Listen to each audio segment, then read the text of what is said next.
روزے میں پچنے لگوانا جائز ہے. پچنا کیا ہوتا ہے؟ کپنگ. جسم میں سوراخ کر کے چھید کے اس میں سے خون نکالتے ہیں. کپس کو الٹا کر کے، وہ باقاعدہ ایک طریقہ علاج ہے. یا پھر ایک جونک ہوتی ہے، تو وہ جونک کو مخصوص پوائنٹس پر لگا دیتے ہیں اور وہ وہاں سے خون سک کرتی ہے اور وہ خون سے بھر جاتی ہے بعض اوقات.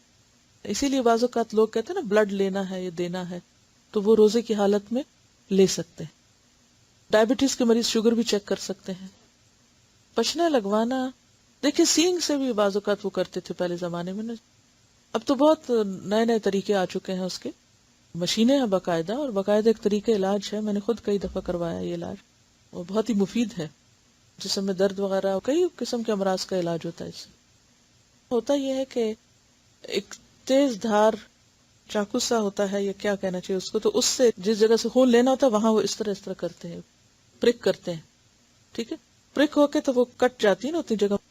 پھر اس کے بعد کیا کرتے ہیں کہ کپ لے کے صاف اس کو اس کے اوپر الٹا کر کے روک دیتے ہیں، اور اس کپ کے پیچھے ایک سوراخ ہوتا ہے جس کے ساتھ ایک پائپ سا لگا ہوتا ہے، ایک مشین کے ساتھ لگا ہوتا ہے، تو اس کے ساتھ اس کو پمپ کرتے ہیں تو وہ خون وہاں سے نکلنا شروع ہو جاتا ہے. وہ بہت زیادہ نہیں نکلتا، بس تھوڑا تھوڑا نکلتا. حضرت عبداللہ بن عباس رضی اللہ عنہ فرماتے ہیں کہ نبی اکرم صلی اللہ علیہ وسلم نے روزے کی حالت میں پچنے لگوائے. یہ نیچے لکھا ہوا علاج کے طور پر سوئی، بلیڈ یا استرے کے ساتھ جسم کے کسی حصے سے خون نکالنے کو پچنے لگوانا کہتے ہیں.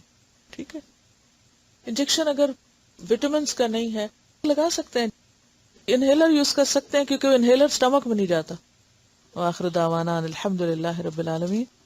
سبحانک اللہم وبحمدک، نشہد ان لا الہ الا انت، نستغفرک ونتوب الیک.